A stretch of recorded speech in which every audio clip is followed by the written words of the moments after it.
Natchers are so cool.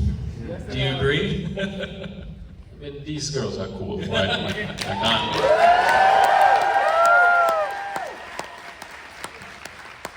I mean, I love that you made a female-driven fight movie. How did you find your stars, Aurora and Hannah? Hannah, I always knew her before. She's persistent. Like, I made some horror films before, and she always go for the audition, even though she never got the role. And you know, every time I see her, she always had that kind of sad smile. Whenever like I say, "Hey, Hannah, like I don't think we're gonna work together this time," and she's like, "It's okay, all right," you know. So you know, I said third time's the charm. So you know, and plus she really nailed it in the audition. So and you know, she has to play somebody who's in her, you know, like in her, I don't know, like middle 40s, and here she is, a young, fine woman like her, you know, like portraying it you know, convincingly.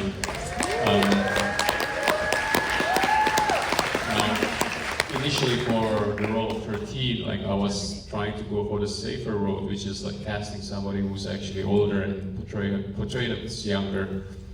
But like I think it's very important for the role to have the both element of being a rebel, but also at the same time innocent and naive. And you know, Aurora, when I met her for the first time, she was, you know, you just turned 18, I think, at the time, and she just, the only films to her credit is like this 2-teen romance film and an indie coming of age film. And you know, like when I saw her in that coming of age film, maybe this is too graphic, but like, you know, like she always say like, "Hey, do you see the scene where I'm masturbating?" And I was like, "Look, I don't want to talk about that scene." But you know, this is not a graphic thing, by the way. It's a really good film, and you guys should check it. It's called Like and Share. It's an amazing film. But like when I met her, like I straight away see like she is indeed a very sort of like, how do you call it? A very sort of strong presence, but at the same time, when you talk to her, you feel like you're talking almost to, you know, I'm a dad myself. It's like almost I'm talking to a daughter, and then straight away I know, like, okay, I gotta cast her. I absolutely have to cast her. And I said to her, "Are you willing to suffer for cinema?" I mean, that's what I want to know. Like, what was the training like? What was your previous fight experience, Hannah, Aurora, before taking this project on? I had no experience at all. It's unbelievable.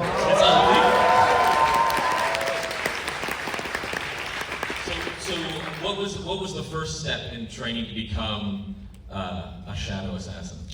Well, we would start with the basics, like basic moves, and sometimes they would give me like little choreos. And like the coaches, they would like show off in front of me. They'll be like, "You're gonna have to do this and this and this and this, and they're like, jump up and down, up and down. I'm like,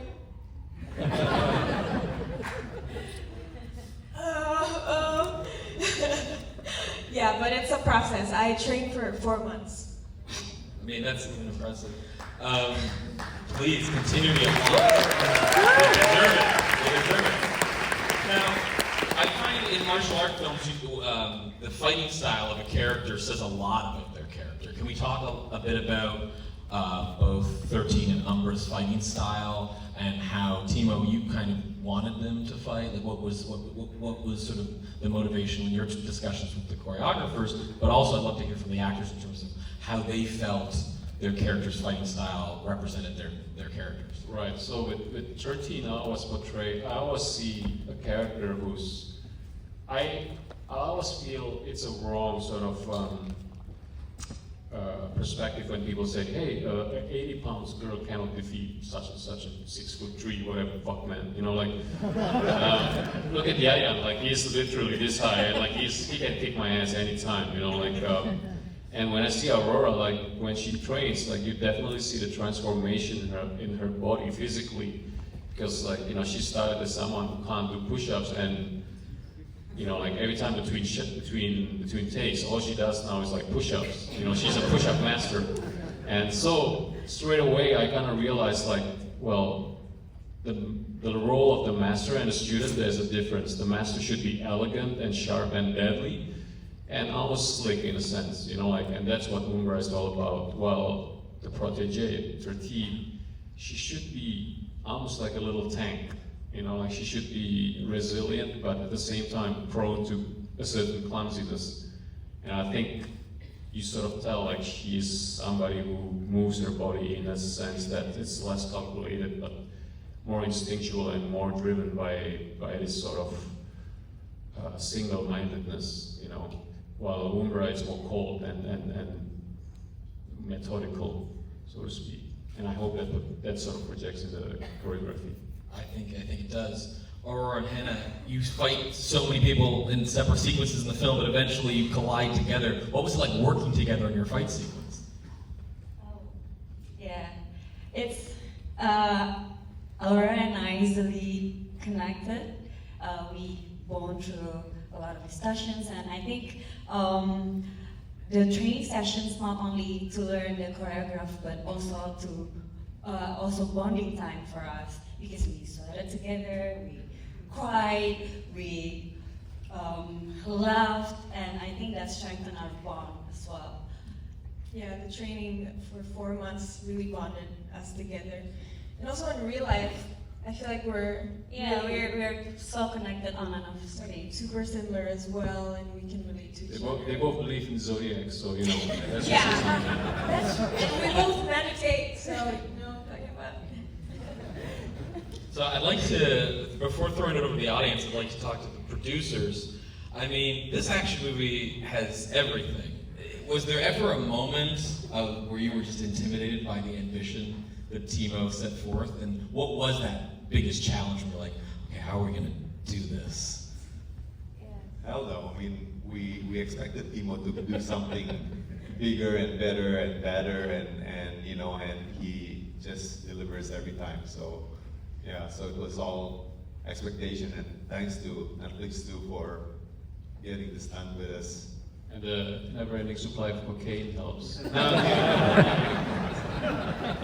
But, you know, I'll throw it to the audience in a second. I have to ask, you mentioned Tjahjanto and the incredible appearance at the end of the film, so can we expect the continuing adventures of the Shadow Strays? I guess I have to back to Netflix, you know, so we'll see, you know, like, Yes, please. yes. Keep this in mind when you're posting about the film. Let Netflix know you want to see Nomi fight some more. All right, we're going to throw the audience right over there, and then you, yes? Yep. Timo, thank you so much. Thank you.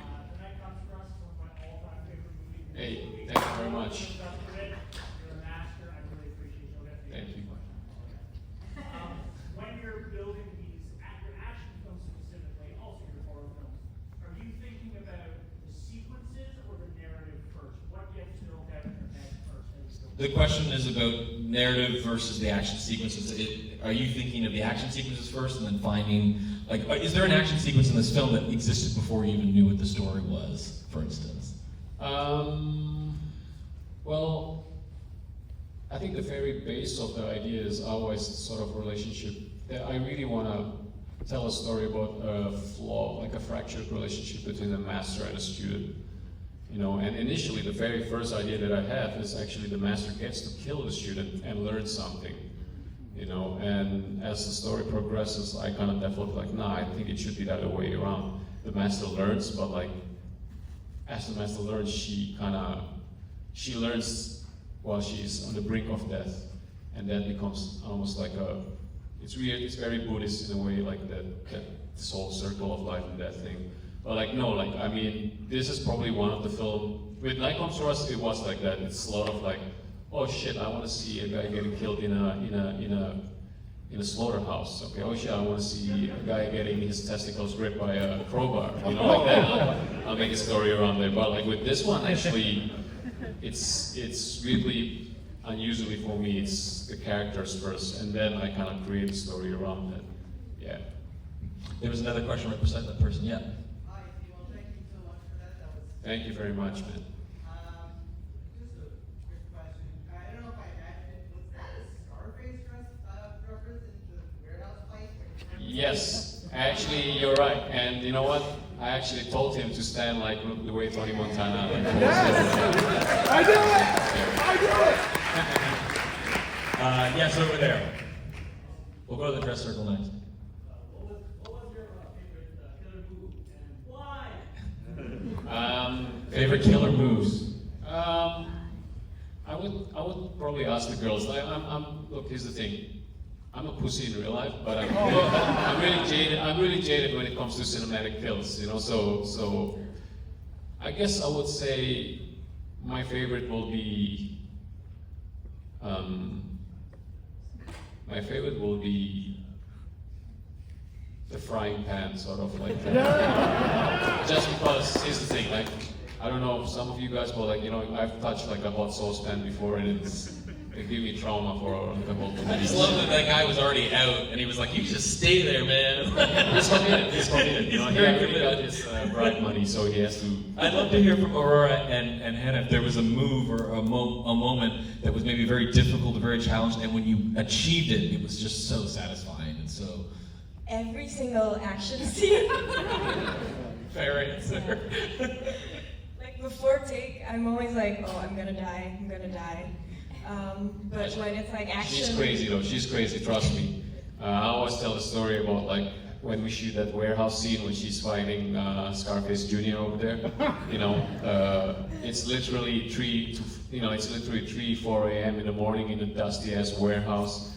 And I always said to myself, every time I go through a project, I was like, this is the hardest shit that I ever done. But with that one, I literally nearly gave up. Like I was like, you know what? I'm just gonna scratch off some of these fight scenes and call it a day. But like every time we go for a take, like Aurora's like already push-ups, like, okay, I'm ready for this.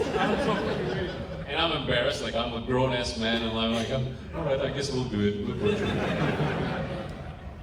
Are there any questions in the dress circle? Yes, right there. I just wanted to thank everyone here. Y'all did amazing. I drove here from Chicago yesterday to. Oh, geez, thank you. Welcome to Toronto! Thanks. Welcome to Toronto. Thank you first time. But I wanted to ask, because I love The Night Comes for Us, and I love all your other works, but I wanted to know, is the operator a shadow?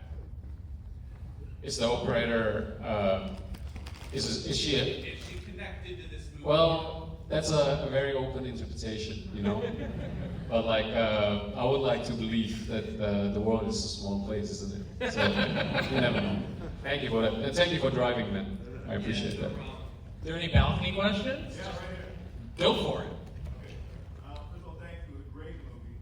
And what process in the creation of it did you decide to protect had to be women? And kudos to the women for carrying the film the way that you two did. It was amazing, and I love to see it. What part of the process did you decide it had to be two? Yeah, you mentioned that your initial idea was just student and master, but the idea Right. was to. I mean, here's the thing. Like, I'm definitely. Look, I didn't even know. Well, that's not without getting too political, but like I'm not from USA or North America, so I'm not really familiar with the term wokeness and all that stuff. But like, when the teaser come out, like there's this sort of like notion, like, oh, this is a woke movie. Like, what is this little girl like kicking like an adult man's ass, And I think that's a weird notion to say because like I grew up around women and they all kick my ass, like seriously. I think this is the thing, like when you wrestle with your older sister and like she'll just choke you with a towel, like like so. Here's the thing, like Aurora and Hannah are like, yeah. yeah, and I guess I won't say that I want to make a film about women empowerment, but like I do want to make a movie where these are two dangerous individuals, and they just happen to be women. I truly believe action and violence and and this viscerality is genderless. Like you don't need to affirm to. Oh, it's a masculine. Well, I already did my flawed masculinity film. It's called The Night Comes for Us, So I guess this is a flawed femininity film, Like maybe this is all about like the strange journey that is motherhood, Like I don't know, but what I'm trying to say is like I think by making this film, in a way, I want to sort of like people to sort of see that like you don't need to just be stuck to. Male sort of like masculine alpha male sort of like anti-hero to be engaging in a general world that is